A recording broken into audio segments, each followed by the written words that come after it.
little talk. I thought this might be useful for people. So I work from the markets, basically the US markets in Malaysia are open from 9:30 till 4 a.m. So I have this working hours issue. And I say it's an issue because it is. The rest of the family are up at 6 a.m. and go to bed at 9 o'clock, 10 o'clock. I start work when they go to bed. And I'm generally getting up. So I go to bed pretty much at like 10 past 4 after I've brushed my teeth and closed up my computers. So I'm normally getting up 10 a.m., 11 a.m., sometimes 12 if I've just got knackered. And then at the weekend, so Friday night I'm obviously working, so I have Saturday night, Sunday night, where I try and push my waking hours back to so I can get up a little earlier, so I can have like family time and we can go places in daylight. So I had the pleasure of meeting an oil rig worker, and they do 12-hour shifts. Sometimes they get the night shift, sometimes they get the day shift. And I asked them, what do you do? And he said, when I want to, and I also asked two of my cycling workmates, who one's a surgeon, one's an anaesthetist. And they said, we also have like night shifts. And they all were the same answer, which was, you can't force yourself to sleep, but you can force yourself to stay awake. So the general gist was, so like I'm doing today. Today is a Monday.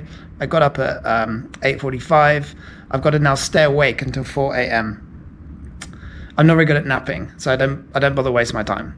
So I'm doing prep work all day. I'll start work up at 9. I'll go to bed at 4 a.m. And that's not a problem. I'm getting used to being able to like push my day for 20 hours, and I'll go to sleep no problem. And that'll be me set for the week. But then at the weekend, how do I go to bed a little earlier?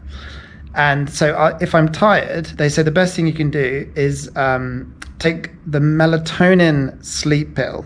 So some of them were just like, you just have crappy sleep.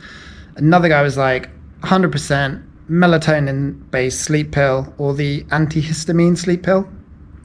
And that'll just help you drift off a little earlier than normal, and you can kind of reset your clock a bit. So I happened to have, I went to the doctor and got some melatonin-based sleep pills, and they give me really weird dreams. So I'm not sure how long I am going to use them for. Yeah, I do sleep really deeply when I take them, but the dreams are so weird, it puts me off using them. I also happen to have some more professional grade sleeping pills, and those work a treat, but doctors are reluctant to give them. So I'm also, they're the ones that can be addictive. I don't feel like I have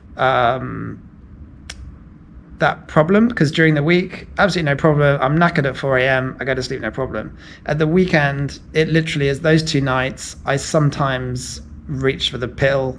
It kind of depends on the what's happened that day, what time I got up, how tired I am. So I'm wondering, do you have any experience with moving your sleep hours? Do you have any do you feel any long-term negative consequences?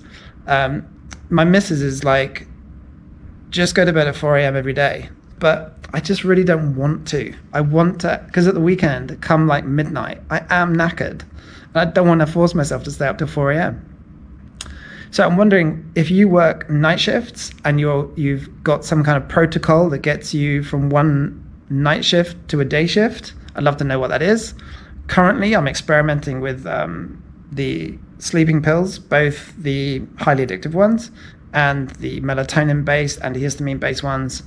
And I'd love to know what your thoughts are. I'll have an update, I'm sure, in 6 months or so. I'm 12 months into wrestling with, because up until a year ago, I was a habitual sleeper, 10:30 on the nose, bedtime, 6 or 7 a.m., wake time. And for me, and what I don't like is that I've read a lot of things about how, sleep patterns are like literally one of the most crucial things for good health. So I'm concerned about my long-term health impacts with this weird 5 days on, 2 days off sleeping routine that's really quite a mess. Sometimes my eyes feel just shot to bits. And I know I stare at the screen for a long time, which doesn't help.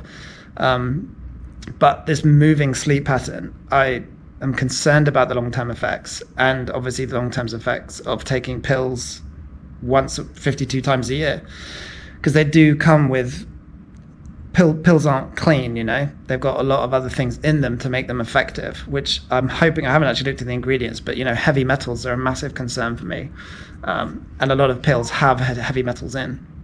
Anyway, going off on a side tangent. Yeah, if you've got experience in this nighttime, daytime schedule, if you've got protocols you do, if you just roll with it, if you just wait to be tired, I'd love to hear it. And I will no doubt update you at some point. I think what in my mind must happen is there's a lot of funds in Singapore, and we're on the same time zone, and they must also work US hours. So what are the people in Singapore doing? And what are the people in Malaysia doing that work US hours? The US market is so huge. There must be a lot of Asian people that stay up all night like me. So just kind of putting it out there, reaching out, hoping some of you maybe know someone, or you possibly are staying up all night just like me. Please hit me up in the comments. I do read them all. I do reply to any questions, and I'd love to have a bit of a chat about this. All right, that's it.